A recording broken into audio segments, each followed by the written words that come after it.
વલસાડ જિલ્લામાં આવેલ પારડીના વાઘછીપા ગામમાં રહેતા વરિષ્ઠ વકીલ પ્રભુભાઈ એન. પટેલ તેમના પત્ની 65 વર્ષીય જીનુબેન પટેલ સાથે રહે છે. 6 ઓગસ્ટના રોજ 11 કલાકે વકીલ પ્રભુભાઈ ઘરેથી ડ્રાઈવર સાથે કારમાં પ્રેક્ટિસ માટે નીકળી ગયા બાદ બપોરે 1 વાગ્યો કલાકે 4 થી 5 અજાણ્યા ઈસમો કારમાં આવી સામે કાર પાર્ક કરી બંગલામાં પહોંચ્યા હતા. જ્યાં વકીલ સાહેબ છે તેવું પૂછતાં પત્ની જીનુબેને વકીલ સાહેબ નીકળી ગયા હોવાનું જણાવ્યું હતું. બાદમાં ઈસમોએ પાણી માગતાં જીનુબેન ઘરમાં પાણી લેવા જતાં હતા ત્યારે આ ઈસમોએ તેણીને બંધક બનાવી અવાજ બંધ કર નહીતર મારી નાખીશું તેવી ધમકી આપતાં જીનુબેને બૂમો પાડતાં એક ઈસમે તેણીના ગળે ચાકુ મારવા જતાં જીનુબેને બચાવમાં ડાબો હાથ આડો કરતાં પ્રતિકારમાં બંને હાથે ઈજા પહોંચતા લોહી વહેવા માંડ્યું હતું. જીનુબેનની હત્યાની કોશિશમાં ઝપાઝપીમાં જીનુબેનના મોઢાના ભાગે મુક્કો મારી ગળું દબાવી પતાવી દેવા પ્રયાસ કર્યો હતો, પરંતુ ફળિયાવાળા ભેગા થઈ જશે એટલે પકડાઈ જવાની બીકે તેણીને ઘરમાં પૂરી મહારાષ્ટ્રમાં ફરાર થઈ ગયા હતા. આ કેસના ગુનેગારોને ઝડપી પાડવા એસપીની સૂચના મુજબ LCB Utsav Barot, Pardi PI G R. ગઢવીની રાહબરી હેઠળ LCB PSI J. N. Solanki, parole furlough સ્કોડના પીએસઆઈ જે. જી. વસાવા તથા સ્ટાફની અલગ અલગ ટીમે CCTV footage technical analysis, human intelligence આધારે વર્કઆઉટ કરી મહારાષ્ટ્ર સહિતના વિસ્તારોમાંથી 8 ઈસમની ગેંગને ઝડપી પાડી ગણતરીના દિવસમાં આ ગુનાનો ભેદ ઉકેલી નાખવા મહત્વની સફળતા મેળવી હતી. પોલીસે ગુનામાં વપરાયેલી કારથી 5 લાખ રૂપિયા અને મોબાઈલ ફોન કબજે કર્યા હતા.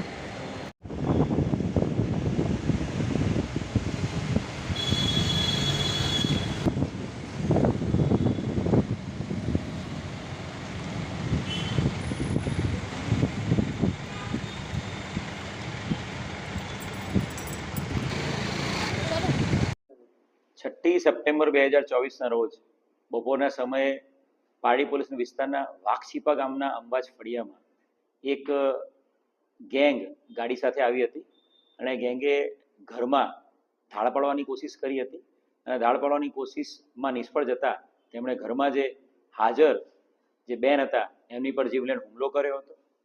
બનાવની ગંભીરતાને ધ્યાને રાખીને મહેરબાન આઈજી સાહેબ પ્રેમવીરસિંહ સાહેબના માર્ગદર્શન હેઠળ અલગ અલગ ટીમો બનાવવામાં આવી હતી.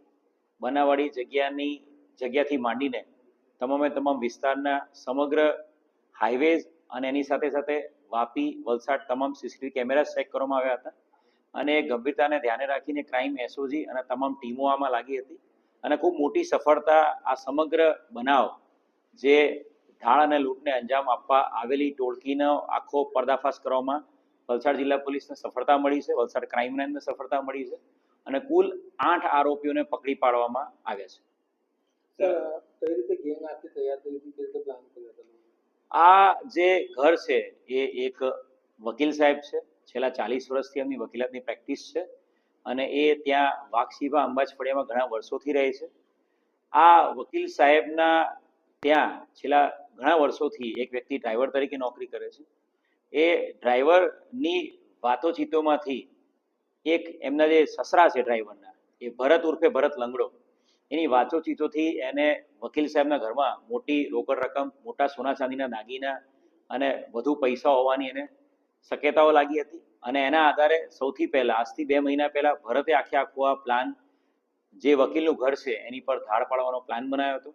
ભરતે પોતાના મિત્ર ધર્મેશ મારફતે એક ચેતન નાયકા, ધર્મેશ ચૌધરી દ્વારા એમને ચેતન નાયકાના સંપર્કમાં આવ્યા હતા અને આ ચેતન નાયકા જે ગયા વર્ષે સુરત શહેરમાં લાજપોર જેલમાં એનડીપીએસના ગુનામાં જેલમાં હતો ત્યારે એણે એના 2 મિત્રો બિપિન પટેલ અને હેમંત પટેલ, આ બંને મિત્રો જે બિપિન અને હેમંત પટેલ એની સાથે લાજપોર જેલમાં હતા, જે ધરમપુર મર્ડર કેસના આરોપીઓ છે, એમનો સંપર્ક કર્યો હતો. એટલે ભરતે ધર્મેશ મારફતે ચેતનનો સંપર્ક કર્યો. ચેતને લૂંટના ગુનાને અંજામ આપવા માટે બિપિન અને હેમંતને તૈયાર કર્યા અને ત્યારબાદ બિપિન અને હેમંત તૈયાર થયા બાદ વધુ લોકોની જરૂરિયાત જણાતા ચેતને પોતે પોતાના મિત્રો સંજય લક્ષી વડવી, દિલીપ ગોરવાલા અને જયેશ પાટીલનો સંપર્ક કર્યો. આમ ચેતને બિપિન, હેમંત, સંજય, દિલીપ અને જયેશ આ 5 લોકોને તૈયાર કર્યા હતા. આ 5 લોકોને તૈયાર કરીને છેલ્લા 2 મહિનામાં 2 થી 3 વખત આ લોકોએ રેકી કરી હતી. બનાવના આગલા દિવસે પણ જયેશની ભાઈની બોલેરોમાં એ લોકો આવીને સમગ્ર વિસ્તારની રેકી કરી ગયા હતા. બનાવના દિવસે નક્કી કરેલા પ્લાન મુજબ જયેશ પાટીલ પોતે એક પ્રાઇવેટ ઇકોસ્પોર્ટ ગાડી એના કોઈ મિત્ર પાસેથી લઈને એ સંજય અને દિલીપને લઈને કિલ્લાપાડી વિસ્તારમાં આવ્યો હતો. ત્યાંથી ચેતનને મુલાકાત કરીને ચેતને પોતાના 2 માણસો અશોક અને હેમંત જે મિત્રો છે એમને ગાડીમાં ચડાવ્યા હતા અને આ 5 માણસો ત્યાં ઘરે પહોંચી ગયા હતા ઇકોસ્પોર્ટ ગાડીમાં. અને ત્યાં જઈને એ મહિલા છે જે ફરિયાદીના પત્ની, ફરિયાદી વકીલ સાહેબના પત્ની, એમની પર જીવલેણ હુમલો કર્યો હતો. એમને રસ્સાથી બાંધી દીધા હતા અને ત્યારબાદ બૂમાબૂમ થતા એ લોકો જગ્યા છોડી ભાગી ગયા હતા. ખૂબ મોટી સફળતા વલસાડ જિલ્લા પોલીસને આ ગુનો ડિટેક્ટ કરવામાં મળી છે. અત્યાર સુધીમાં જે જાહેરાત થઈ છે એ પ્રમાણે જેટલા પણ આરોપીઓ આઈડેન્ટિફાઈ થયા છે એ તમામ 8 આરોપીઓની ધરપકડ કરી લેવામાં આવી છે અને નવી ભારતીય ન્યાય સંહિતાની જે ધાડની અને જીવલેણ મહાવ્યથા કરવાની જે કલમો છે એ મુજબનો ગુનાની કલમોમાં ફેરફાર કરી દેવામાં આવ્યો છે અને આ તમામ આરોપીઓની હાલ પૂછપરછ ચાલુ છે.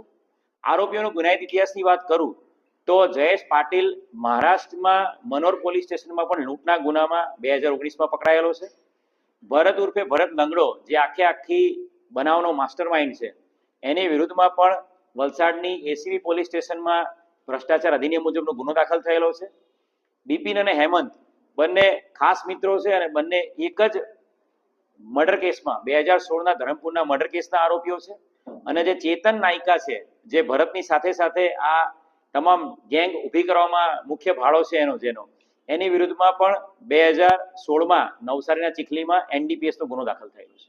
આ સમગ્ર ગેંગનો અત્યાર સુધીમાં કેટલી ગુનાઓને અંજામ આપ્યા છે?